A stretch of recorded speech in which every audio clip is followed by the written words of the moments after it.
Are the O's fine? Are the Orioles fine, Kevin? It's so embarrassing. I am so embarrassed. Okay. The Orioles stole it. That game was stolen. It was stolen from them, then they stole it right back. What?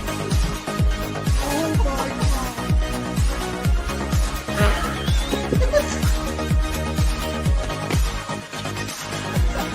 Wait, what's going on? What is happening? What is going? Was it a diving play? He bobbled the ball. What is happening? Are they challenging him? No. Other wall. No. Kevin, I don't know what you saw, how much you saw. I've been chugging champagne. Sure, I spilled a lot, but what a game, man. He will be the legendary Birdfish. How about that? Birdfish fans, stand up. We did it. What can I say? What can I say? I mean, come on. The Baltimore Orioles have found their closer for the 2026 season. People wondering if they'd spend money. Everyone saying, hey, the Orioles are interested in this guy, or the Orioles are interested in this guy. Would they make a move? And it is just a start. It's just a start. This isn't the, okay, boom, we're back. Here we go. This is just the start, or it has to be just the start, but it is a pretty decent start. Closer Ryan Helsley and the Baltimore Orioles are in agreement on a 2-year contract with an opt-out after the first season, pending physical. Helsley, who fielded interest from teams to convert to a starter, will be the 9th inning option in Baltimore. So at least I'm seeing Jared saying, is it confirmed? At least right now it's saying he's going to be the 9th inning option. 9th inning option. So here we are. Ryan Helsley, and I see people saying, well, who is Ryan Helsley? Big time closer for the Cardinals for a few years, got traded this past deadline to the Mets, where he struggled. You know, I don't think that can't be understated.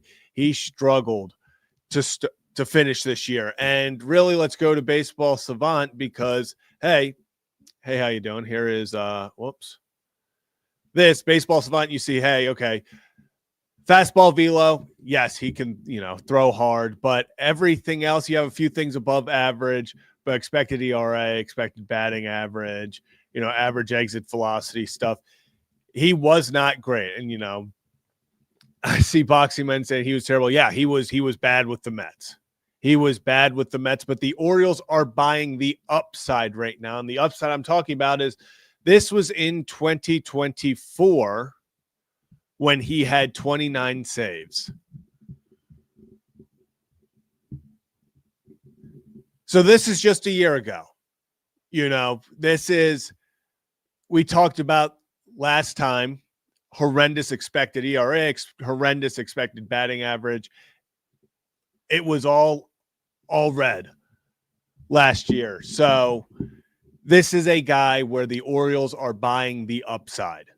You are hoping that he can go back into his 2024 and before numbers, because 23, let me pull it up. 23 was mostly all red. And then 22, 99th percentile and everything. I mean, this guy, he's got the track record as a good closer. Obviously, some teams had interest in turning him into a starter. I'm waiting to see what we at least find out money-wise. I don't think we have an exact price on the contract. But this is a guy that is going to be an impact immediately in your bullpen, because we talked about it. Going into this offseason, the bullpen, it wasn't just one piece away, because you traded Baker, you traded Kittredge, You traded Sir Anthony. You traded Soto. Yes, Soto and Sir Anthony were becoming free agents at the end of the year anyway, but the bullpen was very depleted. And we talked about it. Hey, yes, you need a back-end guy, but you also need just a bunch of guys because the bullpen towards the end of last year, it had a lot of spots open. Yeah, you bring Dietrich Enns back. You obviously bring Rico Garcia back. Cade Stroud looked okay at times, but you needed to fill the bullpen with reliable guys so that you didn't need these young guys to have to step up. You bring back Kittredge, which is a move I love. I think he's your setup guy. He's the guy that can walk into the 8th inning with a 1-run lead, and I feel comfortable with at least that he's on the mound and that he can get out of it. Also, just realized I had the Ryan Ripken show banner going underneath there. That's embarrassing. Whoops. I'm seeing 2-year, $28 million for John Heyman. If that's it, 2 years, $14 million a year. One, this is just scratching the surface of they're saying that they are, going to spend. That's only $14 million. I think that's incredible value. That's $14 million a year. That's I would very much take that. Think that's perfect, to be honest. There we go. Whoops. Technology is just whooping my ass today. But I'm not going to lie. I think that this move, yes, it is buying upside. And I know some people are going to look at what he was with the New York Mets and say, hey, why would we go after this guy?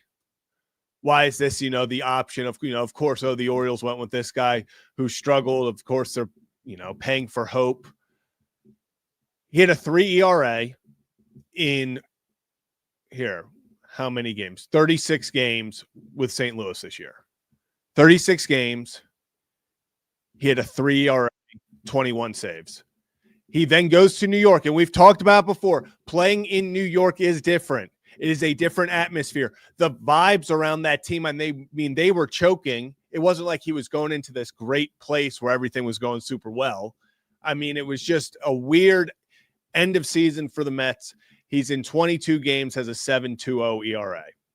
So, yeah, he did not perform well in New York, but he wouldn't be the first. He wouldn't be the first to struggle in New York and then find success for a guy who has had a lot of success. In 2022, he had a 1.25 ERA in 54 games, 2.45 ERA in 2023, 2.04 ERA in 2024, where he had 49 saves.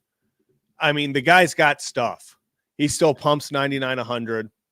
I like it. I like it. And on to talk about it a little bit more. We got the voice of Ryan Ripken. Ryan, how we doing? Can you hear me? Can you hear me okay? I can hear you. Can you hear me?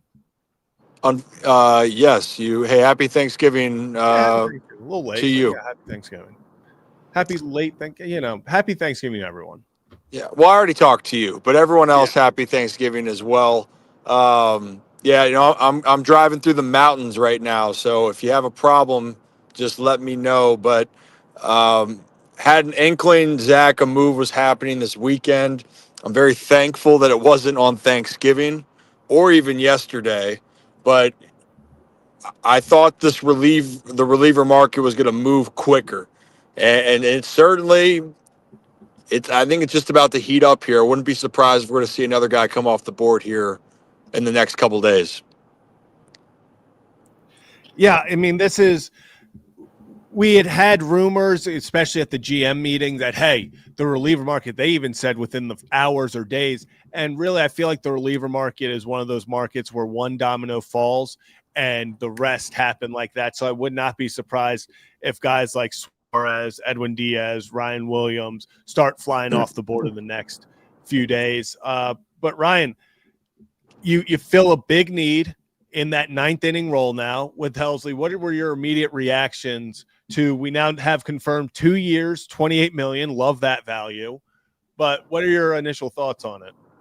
And just to confirm, right? Passon saying Opt out after one. opt out after one. Yeah. I mean, initial reaction is when you're going to the boxes, at least from what Mike Elias was saying he was going to do, and if he's starting to check those off, he said he was going to go get a high leverage reliever, and Helsley checks that box.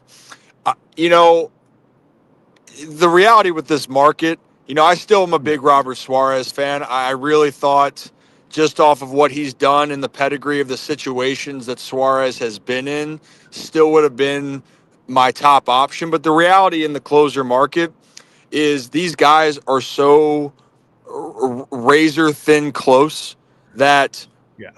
Ryan Helsley could be the guy that bounces back and is the dominant one from this group, but he also could be one that maybe is really solid. I'm not going to buy that he's gonna to struggle mightily like he did the Mets. I know you mentioned that, Zach. The Mets had so many issues, and for players, they'll tell you when you have so many issues going on in a clubhouse, it brings down everybody's level of play. And mix in that he wasn't being the closer or asked to be the closer there and Yeah. changing roles. That also plays a part. So what I like right now is they're saying, "Hey, you're going to be our closer." He's comfortable with that. He throws fuzz. That's Yeah. a plus and he has the capability to be good. But Zach, with this move, I still think they need another high leverage guy, but they're not going to go out and get one of those Diaz or Suarez or whoever. Now you're dropping down to look at some of those pitchers in the secondary market that can pitch in high leverage, but now you're looking for a setup guy, in my opinion. Yeah, and we've talked about obviously before. I think we're both in agreement that it was an awesome move to get back Andrew Kittredge, and he is a guy that now in the eighth inning, Helsley assuming he is now your ninth inning guy. You assume that he's the guy that you're hitting the ball to in the ninth. Now you have a guy in Kittredge that you trust. Obviously, Dietrich Enns and Rico Garcia showed, that they can do that role, but you really have a guy that you trust. And Andrew Kittredge was here last year until the trade deadline.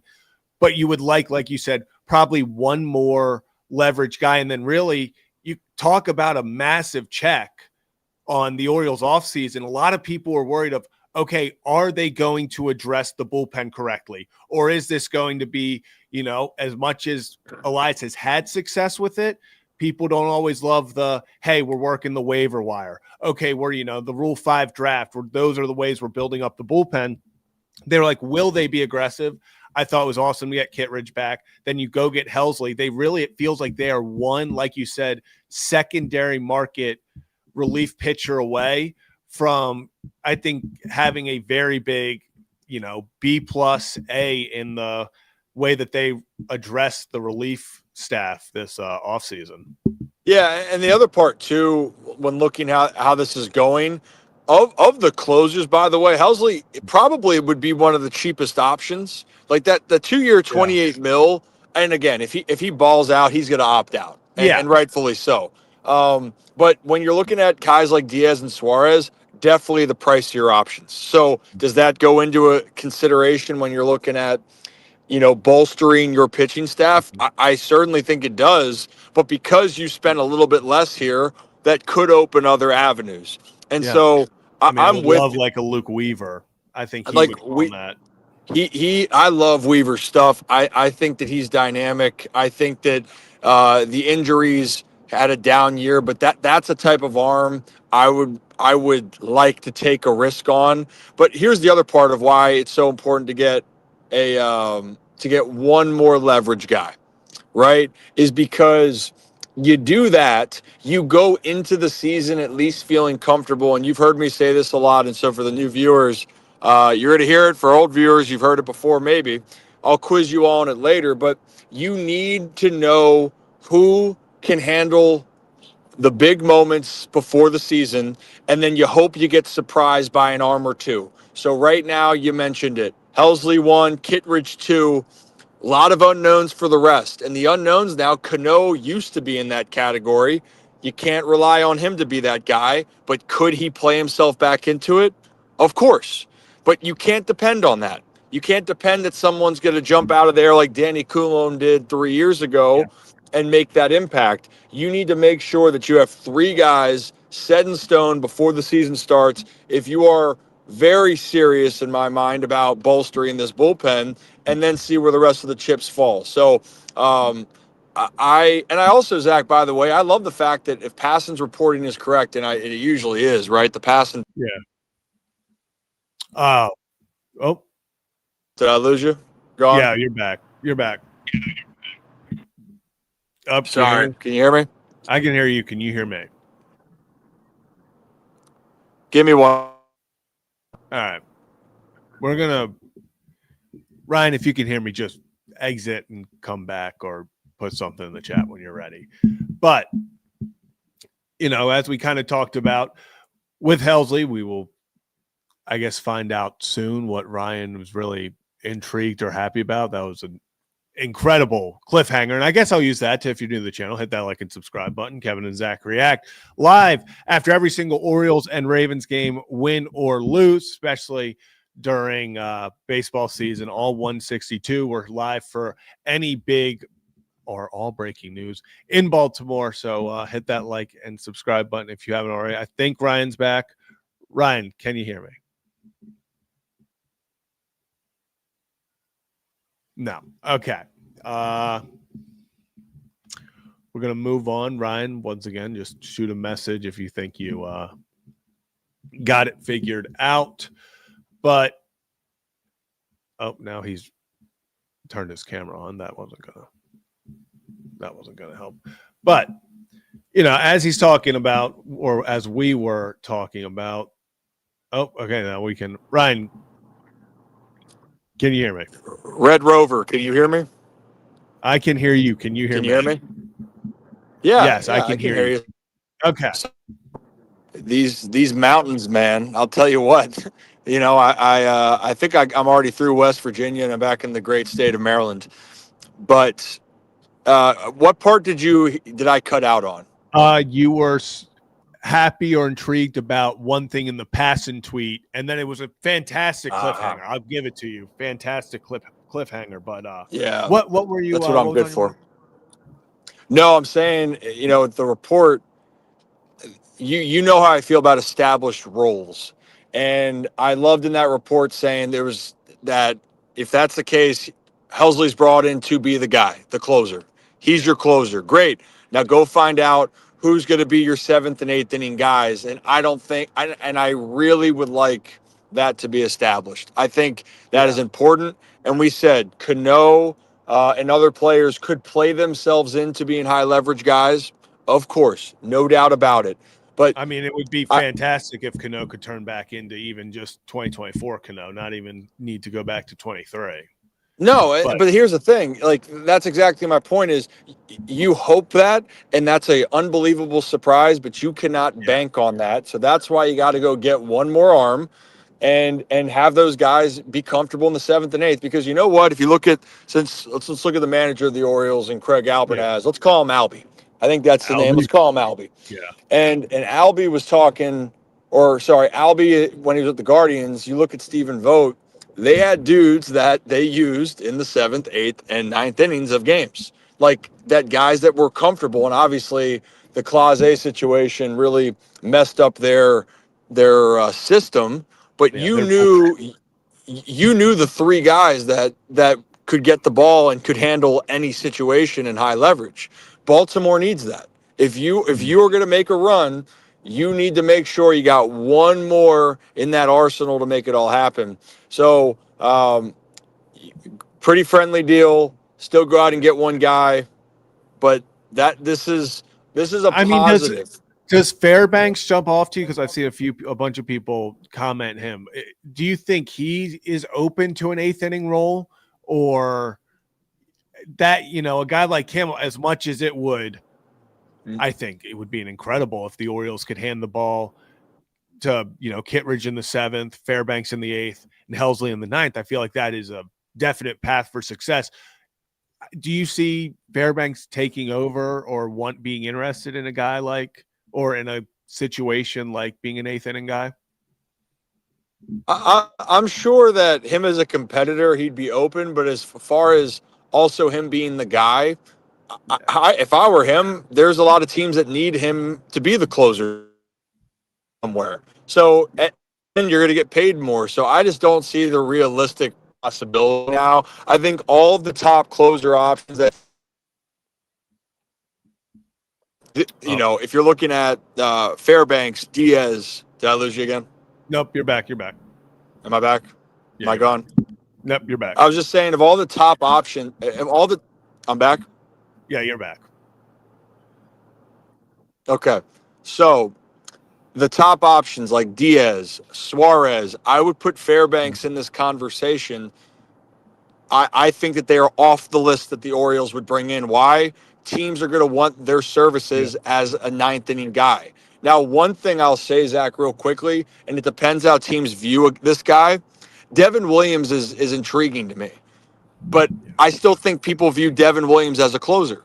So if Devin wants to be a closer, so he'll take that role. Luke Weaver, it's different because he never was a closer and got thrusted in. So I just think any of the closers, you get more money being the ninth inning guy, and you want to be the guy.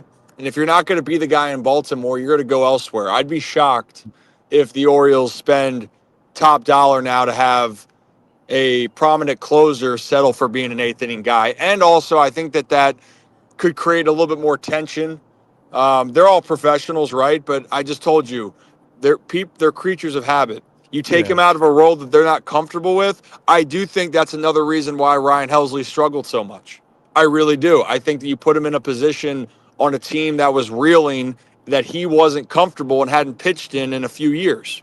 So I think that has to go into account for whoever you bring in next. They got to And be I, comfortable I knowing. I do also think him being in New York. I mean, that like we've talked about. Yes, the Mets are the Mets, and last year's collapse, while not surprising, it happened, and it feels like they either go on insane Cinderella runs or have in unbelievable collapses the past few years. But just simply playing in New York and the pressure that entails. I mean, he was a 3 ERA guy, and that was a disappointing start to the season for him. So I'm personally, yes, I would, obviously there's that bias in me that wants him to become what he was when he was having a 2.04 ERA with 49 saves. I mean, that's not a bad track record for just a season prior. But I do think he is a guy who can have that 2.5 ERA. He can close out 40 games for you. I don't think that is unheard of to see from this guy. It's not like, especially with the value, that's $1 million less than what the Orioles gave Sugano and gave Morton last year. So people want to talk about, using, spending money. Yes, the dollar, how much you spend definitely helps, because if you get bigger names, but everyone's like, spend $100 million, spend $200 million. If you're getting value like this is a good size signing for me. This is a big check off for me for the Orioles. And I think it's really important that it's not just about spending the money. It's who you spend the money on. And I think they didn't have to give up much, only 14 mil this year. That's not, that just makes up for losing Morton or getting Sugano off the books. And now you have more money to spend on bigger needs because we do need that top end rotation guy still. I would personally love to add a middle of the order bat, but it just seems like their approach this offseason has been not only more aggressive, but more calculated. And so far, I know the MLB offseason is slow, but this is a good start for me for the Orioles. Yeah, I mean, look, at the end of the day, you want the sexy names. You want everything, right? You want all of it. But what I was just trying to explain, there's no being a relief pitcher unless you're the closer. There's no glory in that. There really isn't. You're out there to do your job, and if you don't do your job and you're human, you're going to give up runs here and there. You're going to get blasted for it, right? The expectation is you got to be perfect out of the pen. That's not going to happen. Closers, you get the glory of closing out the game and being the savior. And those guys don't grow on trees either. So it's very important that you lock one down. But if you were to, I'll mention like I did 10 minutes ago. Yeah. I still love Robert Suarez. That was a guy, and I think obviously Diaz track record, Fairbanks has a track record. But throwing Helsley, of all of those guys, if you were going to tell me, Ryan, who's going to have the best year in 2026, I would say flip a coin, Yeah. Roll a dice, because I think that all of them have the capability to come out of being the best closer of 2026. But how much are you willing to pay? But now, since this is assigned, I'm sure the rest of the deals are going to be more expensive. Yeah. And I do think, though, with all these relief pitchers that are available, you don't need to go and get and nor do I think you're going to go get another closing arm, but there are plenty of other relief pitchers that could come into Baltimore and have success. And also, last thing I'll say with Helsley, Yeah. think about where he came from, the St. Louis Cardinals, organization that, and a place where St. Louis, they love their baseball there. But when we're talking about markets and being comfortable, I think Helsley will really settle in Baltimore well. I really do. I think that he's going to fit in with that understanding. So for Baltimore now, you make a move, and now you start the rest of your process. And it might not be the sexy move so far, but if you're going to say, hey, did the Orioles actually get better so far here with still 3 months to go until spring training? You got to say yes. But it's unfinished. But are they better? Yes, they are better right now than they were a month or two ago. I thought that the signings for the coaches and their personnel has been great. You can be polarized about the Grayson Rodriguez for so many reasons, but Taylor Ward will help this team next year. And now you have a closer. Those are all positives. Yeah. And that makes the Baltimore Orioles in a better position now than they previously were. Yeah, I agree. And Ryan, if you see Josh Graham asking this about do the Orioles need a lefty specifically, maybe out of the pen, because obviously right now Kittredge, Helsley, obviously Dietrich Enns and Keegan Aiken, it seems like right now are the only two lefties that you have. Do you think that that's something that maybe, I've seen, I believe is trying to look at relief pitchers available at the moment, but is that something you think that they maybe a Taylor Rogers? God, there are a lot of righties. There are not a lot of lefties. Gregory Soto, Chafin. I mean, do you think maybe they try to get a lefty in there, or at least, target one, or do you think it's just get the best arm? Honestly, I mean, I think that don't get picky, I think is going to be my point. Like, don't force getting a lefty because you feel like you have to have a lefty. I think the best teams, in my opinion, when you look at the staffs that have really dominated, it's just been the stuff of those pitchers was the dominating factor. I still go back, and I know, sorry for O's fans, but the Royals' 7th, 8th, 9th inning of Herrera, Davis, and Holland when they won the World Series, 10 years ago, whatever it was. All righties, all dominant. Doesn't matter. Like when you find guys that fit and are so good, you don't care if they're lefty or righty. Now, of course, does that help you matchup based? Yeah, no doubt about it. So I think that they should explore and see if they definitely can add another lefty arm because you owe it to see it, but don't force the fit if it ain't there. And that's my biggest thing. Don't go and sign a lefty. Like, let's put it this way, Zach. If there was a high leverage righty that I ranked higher, that I thought this guy is a better pitcher overall, I would rather have that guy than get a lefty because we need a lefty. Yeah. And that's just my personal opinion. I think a guy like Keegan Aiken actually he has sneaky ride to his fastball. I think he can settle in there more. And I think Enns having those two lefties are fine right now. But if you find a better fit, I'm all for it. But I would rather go with the talent over the need, in my opinion. Yeah, I agree. And before we start to kind of wrap up, I do want to, a few rumors have come out over the past few days. So I want to get your opinion on it. Rumors that the Orioles are interested in a Kyle Schwarber, at least have shown interest. I also saw something that his projected contract could be, at least from Spot Track, only around 4 years and that just above $100 million. I mean, I don't know what the contract would look like, but is Kyle Schwarber a guy that, are you buying that the Orioles are interested or in on him? Or do you think this is just they're kicking the tires and seeing this, or is there may be something more to this? Well, they've already said that they were going to improve their team on the check boxes. So Elias has been 2 for 2 saying what he was going to do. So would I say that is there some truth behind it? Sure. Yeah. I mean, I think you got to buy that. And I think for Schwarber, Zach, the weird value is going to be is how do you value a DH, but also an unbelievable clubhouse guy? Because you're getting both with him. And no doubt if the Orioles signed him or any team that signs Kyle Schwarber will be a better team with him offensively. I still go back to the Phillies. I think it'd be a huge mistake if he doesn't go, if they let him go. And if I'm the seeing Orioles reports actually just came out. Funny you brought that up earlier today that they are not close on a contract. So if that's the case, I think that it's going to take a lot. What you're talking about for 4 years or 100 million, I don't think that's even close. I think he's going to try to get 40 million a year. I think we're looking at 150, 160 mil is going to be the amount, Zach.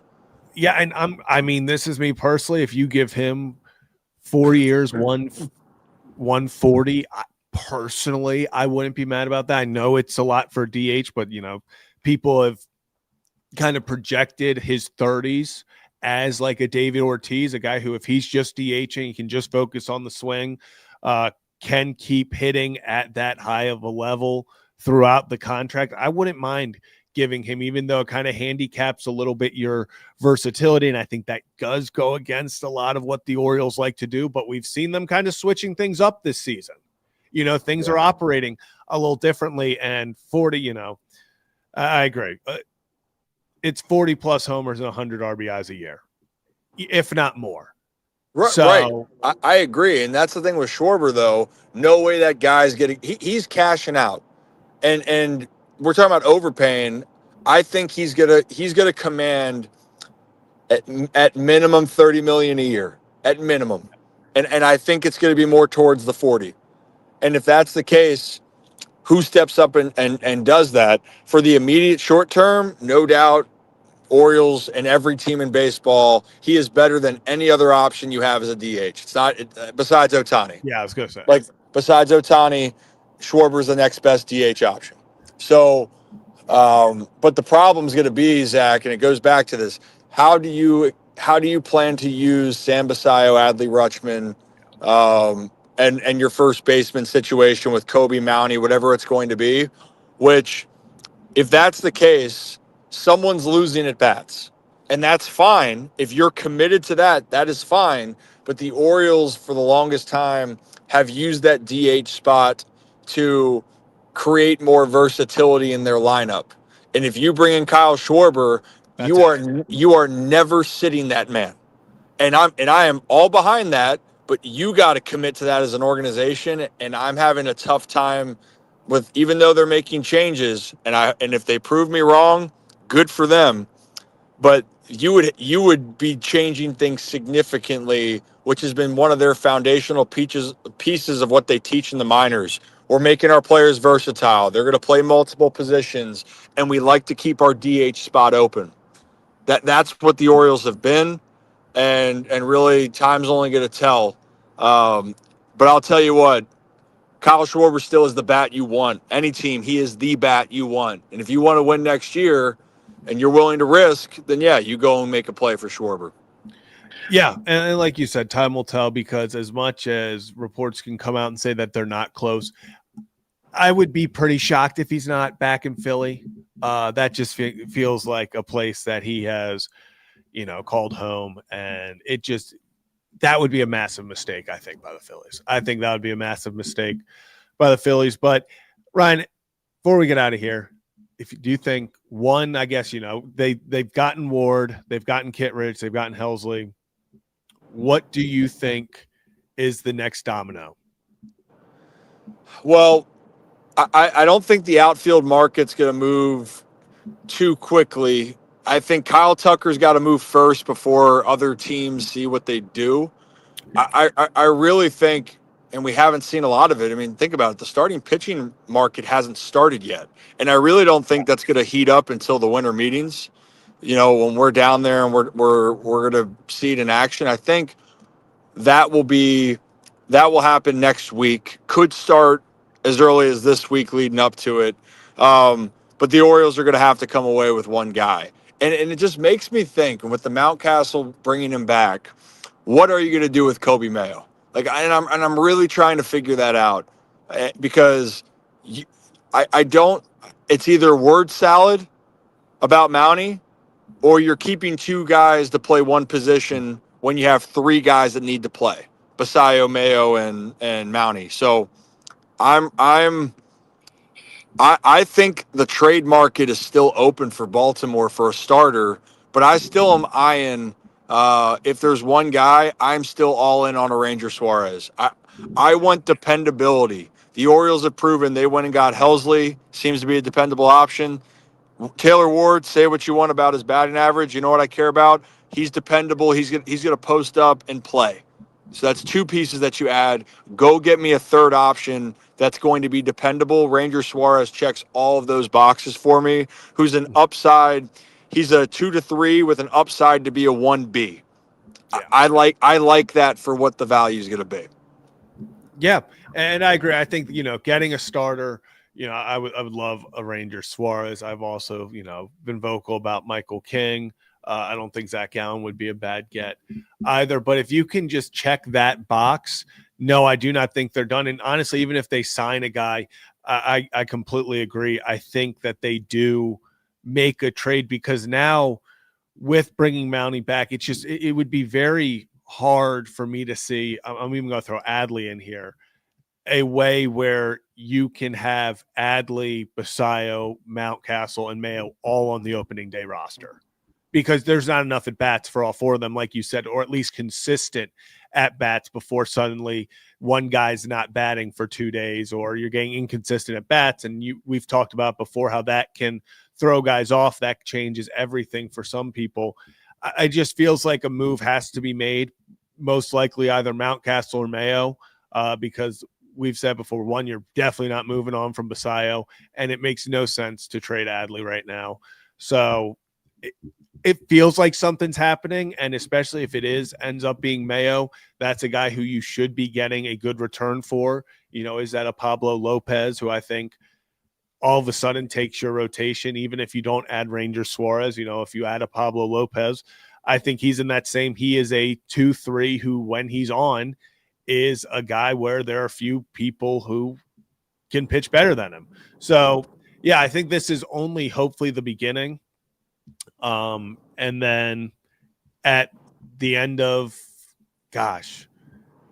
January, February, hopefully we look back. And as we said earlier, if you ask people right now, did the Orioles get better in the offseason so far? You have to say yes. So hopefully we can keep saying that. Hopefully they get a frontline guy. And hopefully if you guys are enjoying this, you hit the like and subscribe button. Kevin and Zach React, Ryan Ripken joining us right now. Subscribe over at the Ryan Ripken Show as well. Live at 5 weekdays every day, Monday through Friday. So, Ryan, any last thoughts before we head out of here? The Orioles signed Ryan Helsley to a 2-year, $28 million deal with an opt-out after one. It seems as if the Orioles have found their closer. Yeah, I mean, yeah. What I'm going to do actually later on, Zach, whether it's today, tomorrow, whatever it's going to be, I'm actually going to do a breakdown of Helsley and explain to people how he is. So, hey, how you doing? Bringing that back to the equation, and then I'll on the Ryan Ripken Show, I'll sit down, whether it's a live or for the channel members. We'll go through and I can ask more or give you some more detailed questions from our channel members. But yeah, that's all I got. Awesome. So the Orioles are in agreement with Ryan Helsley to become the club's closer with 2 years, $28 million. Ryan, thanks for coming out. I thought he was going to stay on for me signing off. He's okay. He didn't. I was literally saying he didn't have to leave. Okay. Well, appreciate everyone for tuning in. Hit that like and subscribe button on your way out if you haven't already. Orioles get their new closer in Ryan Helsley. It is a start. It is not the last thing. It's nothing to say, hey, the Orioles are going for it this year. It is a start. Hopefully, more to come, a frontline starter, a big-time trade, something. And when that happens, we will be live right here on Kevin and Zach React. Appreciate all of you, and we will see you next time. Maybe Sunday, maybe before, for another edition of Kevin and Zach React. Peace. I guess Ryan Helsley.